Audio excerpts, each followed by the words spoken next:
In a press conference held on Tuesday, 5th July 2022 at the Council of Churches in Sierra Leone Conference Hall in Freetown, the Consortium of Non-Governmental Organizations called for immediate action to protect the Western Area Peninsula National Park from further destruction. The consortium, which include Catholic Relief Service, CRS, Civil Society Advocacy Network on Climate Change and the Environment, the Conservation Society Sierra Leone, Council of Churches Sierra Leone, Culture Radio, the Environmental Forum for Action, Green Scenery, Red Star Afromobians Program Sierra Leone, Takogama Chimpanzee Sanctuary, and Women's Network for Environmental Sustainability. Reading out the signed press release to newsmen, Conservation Society Sierra Leone President Charles Showers revealed that the forest area on the hills of the Western Area Peninsula have decreased a lot in the last 5 years, adding that even after catastrophic landslide in 2017, sustainable measures to protect the forest have still not yet been undertaken, which according to him, it is obvious that the inhabitants of Freetown and the whole peninsula will suffer from acute water shortage and other attendant consequences of the climate change if they still wait to take serious actions. The environmental degradation forewarned by many in the Western area has been brought to the attention of the President of the Republic by like-minded environmental conservationists to save the Western Area Peninsula National Park and save Sierra Leone. Additionally,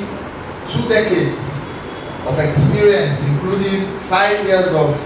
intensive EU-funded activity, have provided the base plan for the growth and sustainability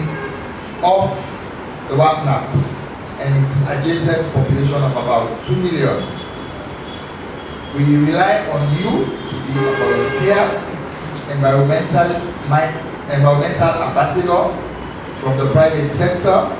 media, legislation, or local administration to review the blueprint for proper cooperative management of the WAPNAP.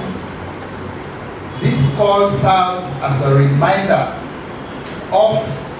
the investment in alternative livelihoods of 55 communities on the fringes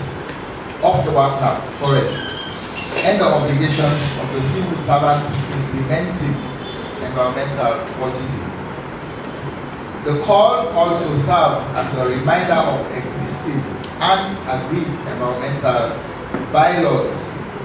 the legislative obligations of the Ministry of Environment and its various departments, the policy mandate of the National Conservation Trust Fund, National Protected Area Authority, and potential of payments from ecosystem services generated by the water, forest canopy, land space, and other natural collateral vested in the WAPNAP. The Executive Director, Climate Change, Environment and Forest Conservation Consortium, Haja Kade Sese, revealed that the consortium, headed by the CSSL, is working together as a team so that they can advocate for a change and for the prevention of the Western Area Peninsula National Park. She continued that human activities, especially the construction of houses in the protected areas, cutting down of trees and stone mining and all other things are actually destroying the Western Area National Park, stressing that this is a concern for them and that's why they are organizing this press conference as a call to the government and all other relevant stakeholders that they should act now to ensure that they preserve the Western Area National Park. Of course, we are aware that the deforestation within this national park hasn't only been the community member of forest edge communities living in that community, but also influencers in society. People who are rich are also deforesting the national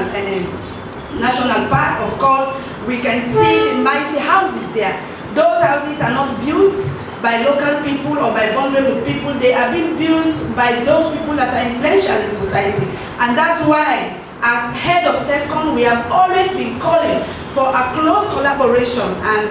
partnership between the Ministry of Lands,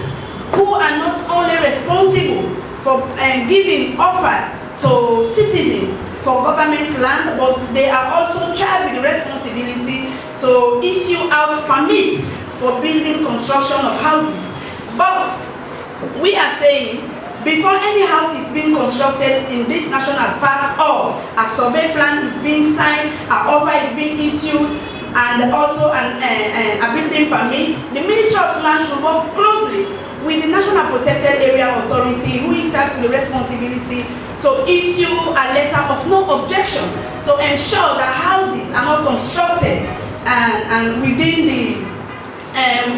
the protected area, because houses are supposed to be constructed 1 mile radius within the buffer zones. And therefore we are calling on NPAA and Ministry of Lands to also work very closely. Question and answer by the media, and also statement made by individual climate the occasion. For Star News in Freetown, George Elliott Sam reporting.